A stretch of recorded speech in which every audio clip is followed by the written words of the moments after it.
የአሁን ኃይል ዘ ፓወር ኦፍ ናው ክፍል 2 ንቃተ ህሊና ከህመም መውጫው መንገድ።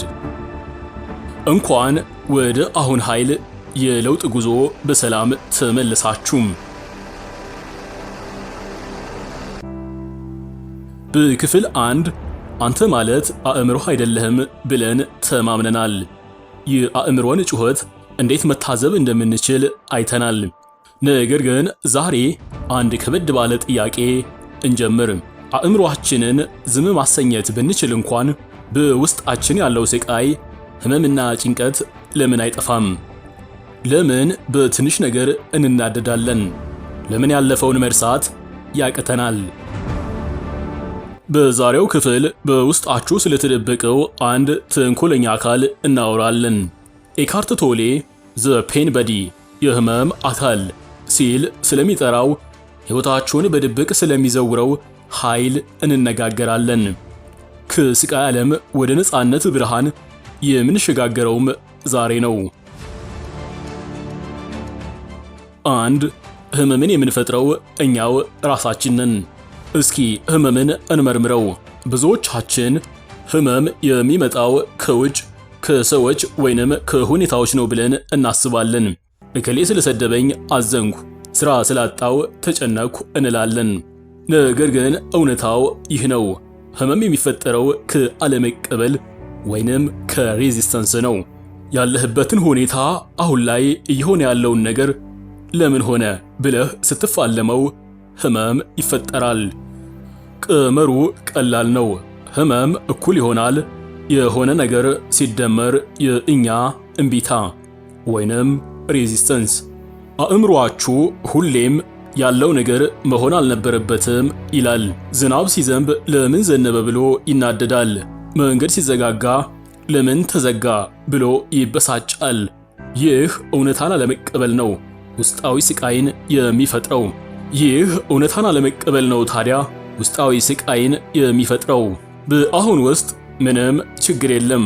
ያለው ሁኔታ ሲቹዌሽን ብቻ ነው። ችግር የሚሆነው አእምሮአችሁ ሲገባበት ነው። 2 የህመም አካል ዘ ፔን በዲ። አሁን በጥሞና አዳምጡኝ። ይህ የመጽሐፉ ዋና ምስጢር ነው።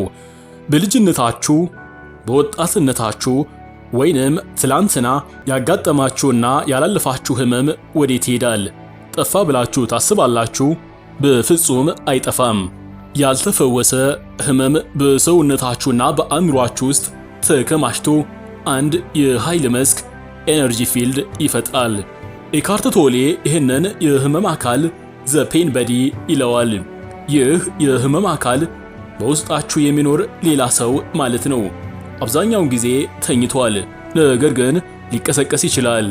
በምን ይቀሰቀሳል ካላችሁኝ፣ አንድ ሰው ሲነካችሁ ወይንም ሲናገራችሁ፣ የድሮ ትዝታ ሲመጣ ወይንም ዝም ብሎ ያለምንም ምክንያት ሊሆን ይችላል። ይህ የህመም አካል ሲነቃ ሙሉ ማንነታችሁን ይቆጣጠረዋል። በዛ ሰዓት እናንተ አይደላችሁም የምታወሩት። በውስጣችሁ ያለው ያረጀ ህመም ነው። ድንገት ትናደዳላችሁ፣ ታለቅሳላችሁም ወይንም ሰውን ትጎዳላችሁ። የሚያስፈራው ነገር ታዲያ ምንድነው ካላችሁኝ፣ ይህ የህመም አካል ምግቡ ራሱ ህመም ነው። ደስታ አይወድም። ስለዚህ እናንተ እንድትጣሉ፣ እንድታዝኑና ድራማ ውስጥ እንድትገቡ ይገፋፋችኋል። ምክንያቱም በእናንተ ስቃይ ነው እሱ የሚጠግበው። እስቲ ራሳችሁን ጠይቁ። ለምንድነው ሰላም ባለበት ሰዓት ድንገት ጸብ የሚጭረው? መልሱ በውስጣችሁ ያለው የህመም አካል ስለራበው ነው። 3 ኢጎ እና የሞት ፍርሃት።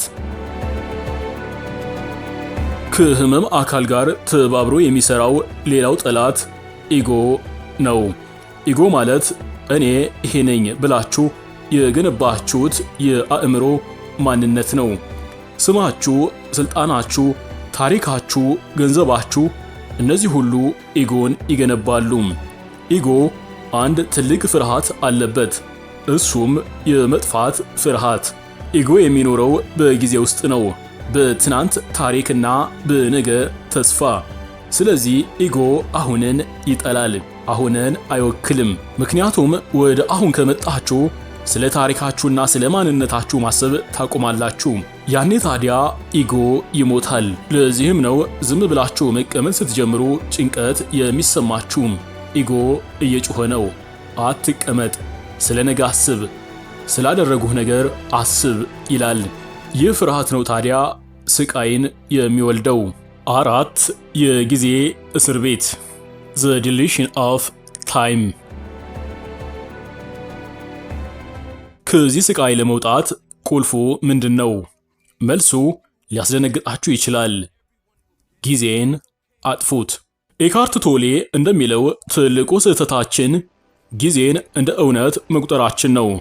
እስኪ ልጠይቃችሁ፣ ያለፈው ጊዜ ፓስት አሁን አለ? የለም፣ እሱ የአእምሮ ትዝታ ብቻ ነው። የወደፊቱስ ጊዜ ፊውቸር አሁን አለ? የለም፣ እሱ የሐሳብ ተስፋ ብቻ ነው። ያላችሁ ነገር ቢኖር ይህች ቅጽበት ብቻ ናት። ሕይወት የሚካሄደው አሁን ብቻ ነው። ስቃያችሁ ሁሉ የሚመጣው ከጊዜ ነው። ስለ ትናንት ማሰብ ጭንቀትና ጸጸት ይፈጥራል። ስለ ነገ ማሰብ ጭንቀትና ፍርሃትን ይወልዳል። አሁን ላይ ግን ችግር የለም። እስቲ አሁን በዚህ ሰከንድ ችግር አለባችሁ? ነገ የቤት ኪራይ ሊኖርባችሁ ይችላል። ግን በዚህ ሰከንድ ችግር አለ? የለም። በዚህ ሰከንድ መተንፈስ ትችላላችሁ። ጊዜን ከሕይወታችሁ ስትቀንሱ ስቃይን ትቀንሳላችሁ። በእርግጥ የሰዓት ጊዜ ክሎክ ታይም ለቀጠሮና ለሥራ ያስፈልገናል። ነገር ግን ስነ ልቦናዊ ጊዜ ወይንም ሳይኮሎጂካል ታይም ማለትም በሐሳብ ወደ ኋላና ወደፊት መላወሱ ለስቃይ ይዳርገናል። የምዕራፉ ማጠቃለያና የተግባር ልምምድ። ታዲያ የህመም አካልን ፔን በዲ እንዴት እናሸንፈው? ኢጎንስ እንዴት ጸጥ እናሰኘው? መፍትሄው አንድ ቃል ነው። እሱም ንቃተ ህሊና ኮንሺየስነስ። የህመም አካላችሁ ሲነቃ፣ ስሜቱ ሲለዋወጥ ወይንም ድብርት ሲመጣባችሁ አትዋጉት። ለምን ደበረኝ አትበሉ። በቃ ታዘቡት። ኦ የህመም አካሌ ተነስቷል ማለት ነው ብላችሁ እወቁት። ልክ ብርሃን ሲበራ ጨለማ እንደሚጠፋ እናንተ የህመም አካሉን በትኩረት ስትመለከቱት ኃይሉን ያጣል። በድብቅ ሊቆጣጠራችሁ አይችልም፣ ምክንያቱም አውቃችሁበታልና። የተግባር መልመጃችሁ ይህ ይሁን። አንድ መጥፎ ስሜት ሲሰማችሁ ወደ ውጭ አትመልከቱ። ሰዎችን አትውቀሱ፣ ወደ ውስጥ ተመልከቱ። ስሜቱን ተቀበሉት፣ እቀፉት፣ ታዘቡት። ያ ስሜት ወደ ሰላም ሲቀየር ታዩታላችሁ።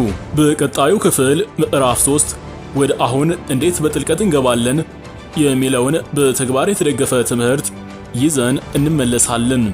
አብራችሁን ስለነበራችሁ ከልብ እናመሰግናለን። በአሁን ኃይል ኑሩ።